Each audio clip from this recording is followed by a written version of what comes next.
So in the first class, we learned to write into the file using write function and write lines function, in which write function takes one argument that is of type string, and write line takes one argument that will be sequence of string. Now we will learn to read from the file, and we will learn with code, and we will also learn standard input, output, and error streams or objects. So let us move to the slide.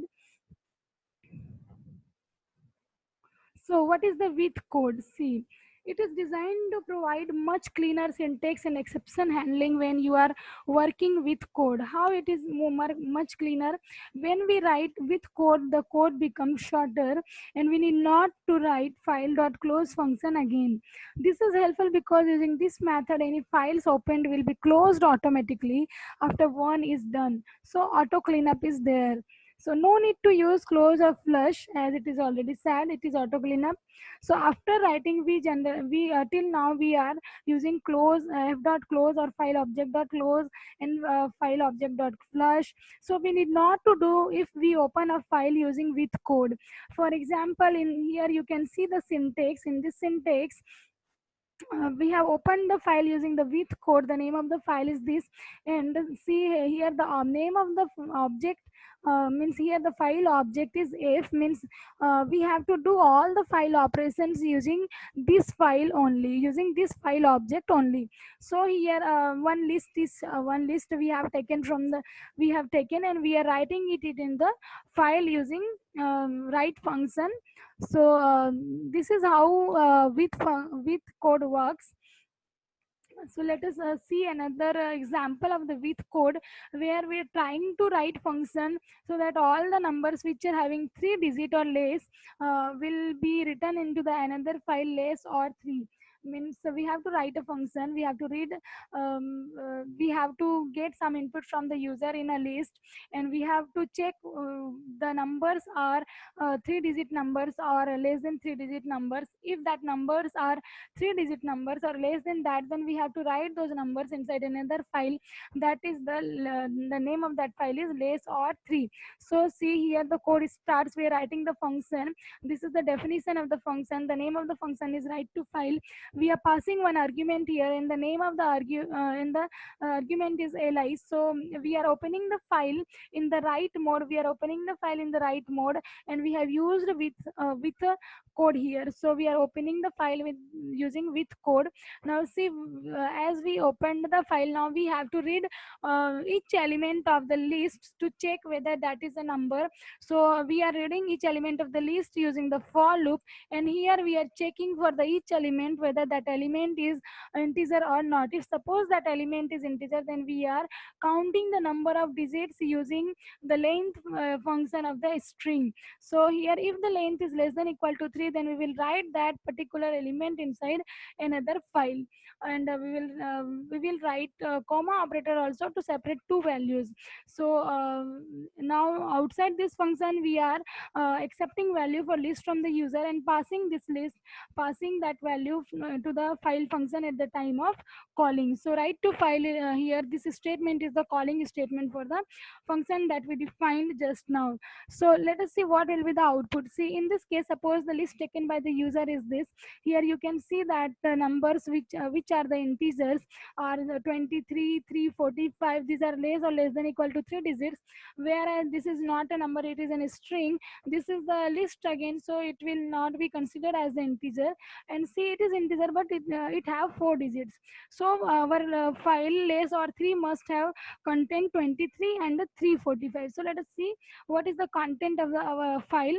So here you can see that the content of the text file less or 3, content of the text file less or 3 is 23 and 345. Okay, so like this we have to write code. Now let us see another code working with two files together. We are opening two files using the with code. Using the with code, we will open two files. So here first we are opening those files without using with code. Here we are opening two files using the simple open functions, and we are assigning that inside the file object. You can see in this code that we have opened first file in the write mode, less or 3, and the second file is we have opened in the write mode again. So our what is our task? Our task is to write all the digits which are less or 3 into a file less or 3, and all the digits which are more than 3 digits into the another file that is more than 3. And so we have opened both the files in the write mode. Again we are iterating through the loop, and we are checking each element of the list whether that is of 3 digit or less than 3 digit. If it is of less than 3 digit, then we are writing it into the file f1. See, file f1 is pointing to less or 3. So if the number have less than 3 digits, then we are writing it inside the file 1, and if number have more than 3 digits, then we are writing it inside the file 2, f2. Which f2 means it is pointing to the file more than 3. Okay, so we are writing in the f2. So after writing, we have closed both the files, and then we are taking input from the user to call this function, and here we are calling the function by passing the list as the argument. See, if the again the element passed is this, then the content of less or 3 will be same, 23 345, whereas the content of more than 3 must be 2345. So let us see what is the content of both the files. Here you can see that the content of both the files is exactly what we wanted. So less or 3 means we can see that here the number written have the digits less than or equal to 3, and whereas in the second file we can see that the number written have the digits more than 3. Okay, so this is how we have to write code to read from the file. Let us see another code. Writing into file using write lines function. So now we will write code inside the file. Till now we have used write code where we are passing string as the argument. Here we are passing the list of string or the sequence of string as argument. So here you can see that we have taken one input which is the list of string. Three strings are here in this input in this list. We are writing that into the file, and the write lines function is used. So this function will write the whole list of string into the file at once, and we are flushing the file so that it can be reflected into the file 5.txt. Now you can see the content of the file 5.txt. The content of the file 5.txt is 3 lines, which is written just now by us, okay, by calling write lines method. So this is how we will use to write lines function. So suppose we want to append some, or we want to add some records inside the file again. So to add some records inside the file, we need to open that file in the append mode. Here you can see that the another argument passed while opening the file is a. Here the another argument passed while opening the file is a, which means that we are opening the file for appending or for adding new data inside the file. So in the file 5 only we are writing again 2 lines. This is the first line and this is the second line. Again we have used the write line functions to write these lines inside the file, and we have used the flush. Now you can see the content of the file here, lines appended at the end of the line. You can see here that the line that we have just written using the write line functions are written at the end of the file. So like this you can open the file in the append mode also. So what will happen if file is not open in the append mode? If file we are not opening in the append mode, then the content of the file will be overwritten.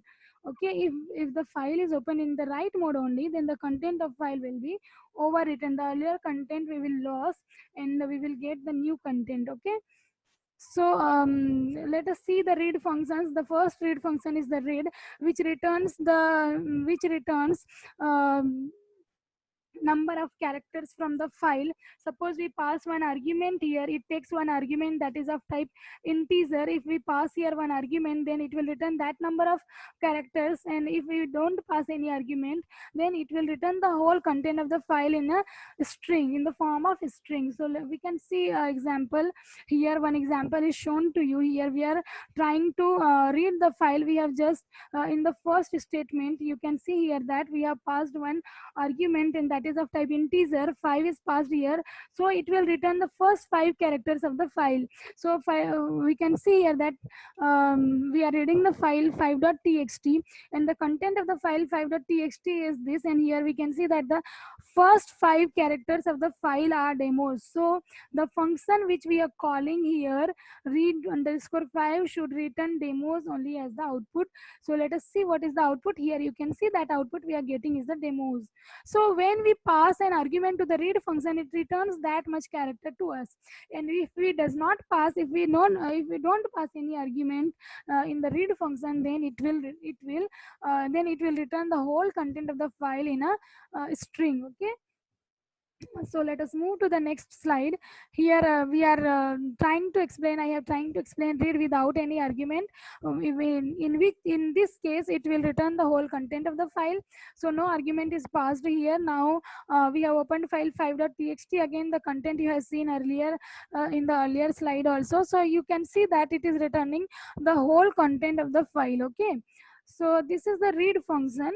So let us move to the next topic. The next is function to display number of characters present in file 5.txt. We are trying to write a function. We will write a user-defined function which will display number of characters present in the file 5. So here we have opened the file 5.txt. We have written one user defined function. The name of the user defined function is read underscore file, in which we will read the file. So here you can see that we have opened the file in the read mode, and we are just reading the whole content of the file here, and then we are finding the length of that string which we find by f dot read statement. Okay, so after if we find the length of x, we can find the length of the whole file. So and then we can take its print. So here we are calling that function, and we are inside the function we are calling print. And so in here the number of characters present in the file will be given as the output. So you can see that the number of character present in the file 5.txt is 189. So you can try it by your own. You just create a file and try to write something, and then try to find the length of the file or the number of characters present in the file. So let us move to the next function. We are trying to write a function to display number of uppercase and lowercase characters. We are trying to find the number of uppercase and the lowercase characters, and the number of present in a file, which are present in the file. So we need to open the file in the read mode, so that we can read what is written inside the file. So we are opening the file in the read mode. For counting purpose, we are assigning 0 to the two variables L and U. So we are reading the whole content of the file. After reading, we are taking one address and one for loop, so that each character of this x, or each character of this a string will be assigned into I each time the loop will be executed.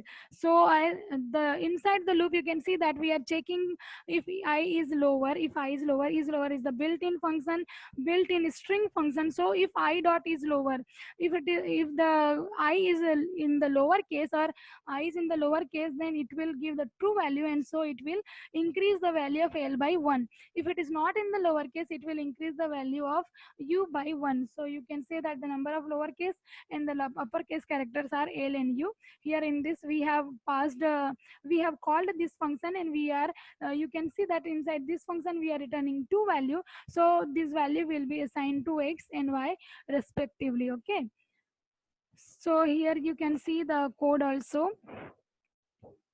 Now another way to check to count number of upper and the lowercase character is by checking the character while we are reading the file itself. In this case you can see that we are reading one character each time. Here I have read one character first, and then I have checked and then I have started a while loop where I am checking if x is equal to blank.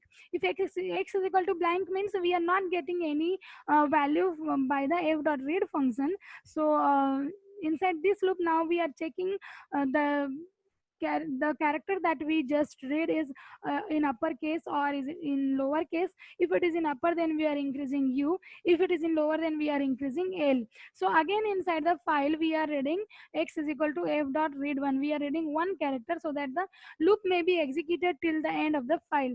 After the execution of the loop, we will get the output as uppercase characters u and the lowercase characters l.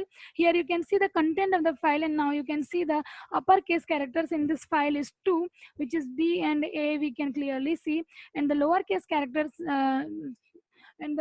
characters present in this file is 150. In this we are seeing one output mistake. Here you can write this is lowercase. Okay, this is lowercase characters, so correct this also.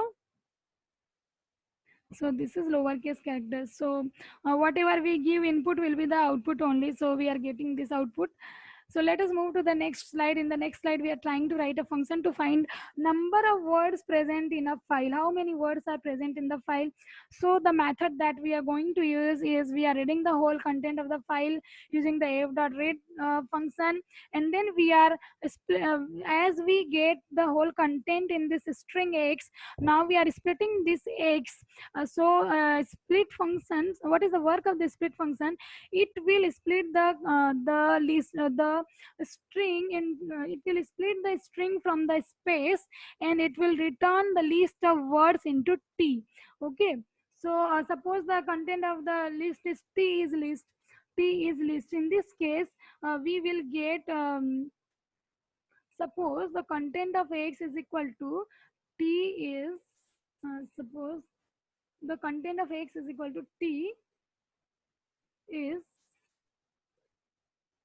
list. Okay, so suppose the content of the file is t is list, then if we split this particular string, then it will automatically split from the space. And so because it is we can see here that this is a space and this is a space, so what it will return, it will return us a list of words. Here you can see the t will be here, and then the next element will be is, and we will not get space in this output. Okay, because we are splitting from the space, so it will skip the space from the output. Now we will get three elements inside the list, and these are the individual words instead of strings. These are individual words now. So now we can find the length of this list, and we can find the number of words present inside the file. Okay, so let us move to the next slide. In this slide, we are trying to read the content of the file using the read line function, which is used to read a line at a one line at a time. We can read one line of the file when we call this function for one time. Suppose here you can see in the example we are reading two times, read line and then read line, so we will get two lines as the output. And inside the read line underscore demo function, you are seeing that we are using read lines. So in this case, we will get the whole content in the form of list of string. Okay, so read lines will give us output in the form of list of string, whereas read line will read a single line at a time. So we are calling the function. Here you can see that I have just taken input from the user, one for read and line underscore demo and two for read lines underscore demo. If user enters one, I am calling read line underscore demo. So in this case, read line underscore demo, we can see that we will get two lines as the output here. And in case of x is equal to 2, we are calling read line. So in this case, we will get the whole content of the file as the output. So here user entered 1 as the choice. In the case of running, user entered 1 as the choice. So we are getting two line as the output. Okay, two lines as the output. Okay, so this is how read line and read lines function work. So let us see another example. Read lines, read the whole file until the end of file occurs and returns content of the file in a list of string as is. So here I am trying to explain the read line functions. When the user entered choice as 2, then we are calling read lines. So here you can see that user entered choice as 2 while running the program. User entered choice as 2, and so we are calling this function read lines, and in this function we have used a read line function, so it will return list of string as the output. Here you can see that we have get one list of string as output. Okay, so another way to print the whole file line by line is, there is another way to print the whole file line by line without any function. So here you can see that we have opened the file and we are just writing the code like for line in f. In this case, each line of the file will automatically be written inside this line variable, or this line variable will point each line of the file automatically until the end of the file occurs. So while we are printing, we are getting the output as the first line, the second line, third line, fourth line, and fifth line. So why this space we are occurring this next line? Because interpreter, or we have given slash n at the end of each line. While we are writing, we have given slash n at the end of each line, so we are getting this blank line as the output in case of reading the file. So now these are the questions. So practice, write a function to count and display number of lines starting with t. You have to count the number of lines that are starting with t. So you can use the read line function, and then you have to check the first character of that line. Now the second function is write a function to count and display number of two or the. Again we have to count the words here, two and the, or the two words, so we have to count two and the words here. So we will open the file, we will read the whole content of the file, we can split, and then we can get the list of words, and from there we can check two and the. So these are some more functions. Please some more questions, please try at home, and let me know how you are doing. If you are facing any problem, please let me know.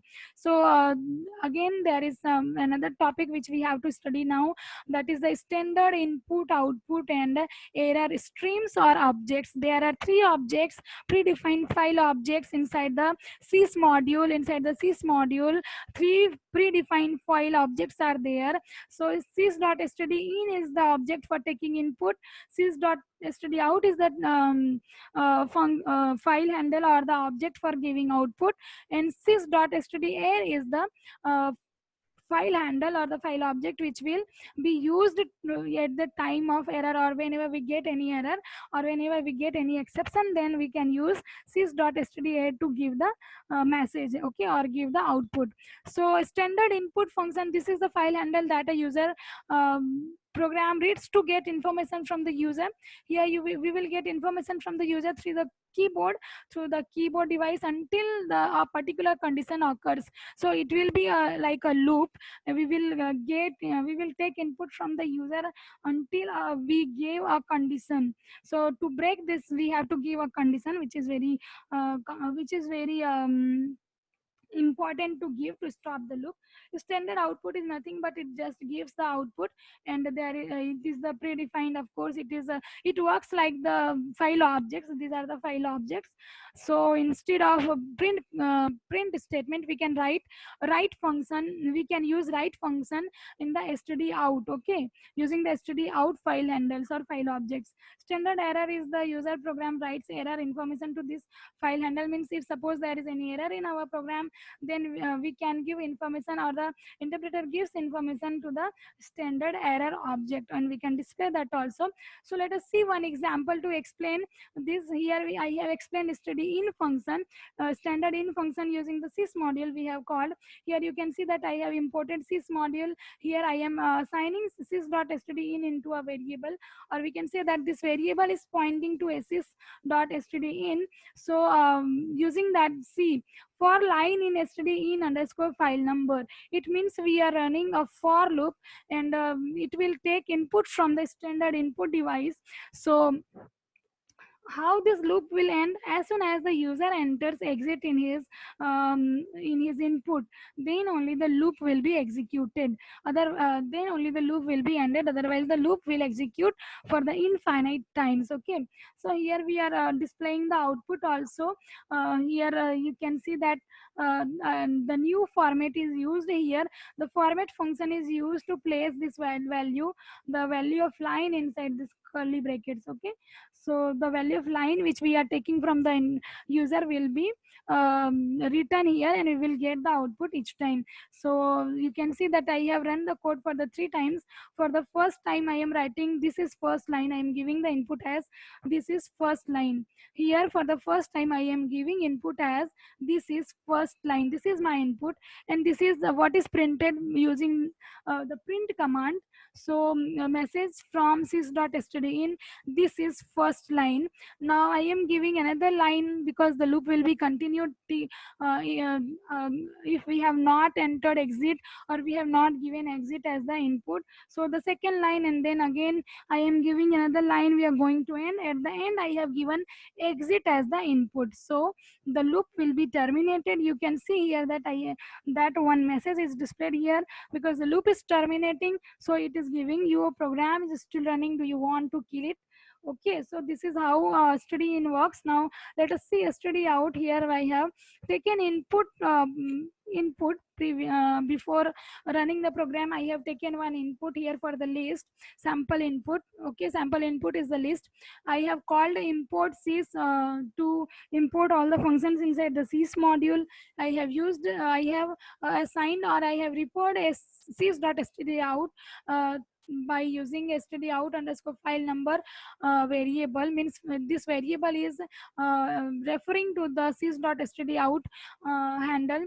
And then we are taking a loop, and inside loop we are taking each element of the list. Here in ip first hi will be stored. So this will be given as the output by the interpreter using the standard output file handle. Here you can see that standard output file handle is here, and we are writing in the standard output device. So here write function is used. Okay, so it will write the first time hello, hi, then hello, then exit, and then it will the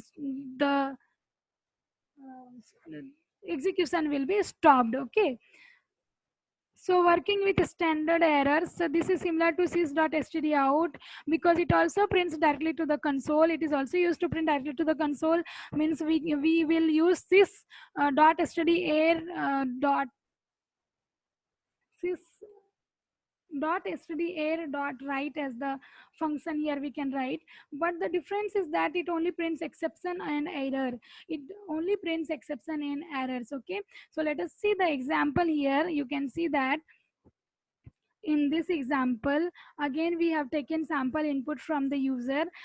For sys.std out we have used this object, and for sys.std we have used this object. So here we are taking input.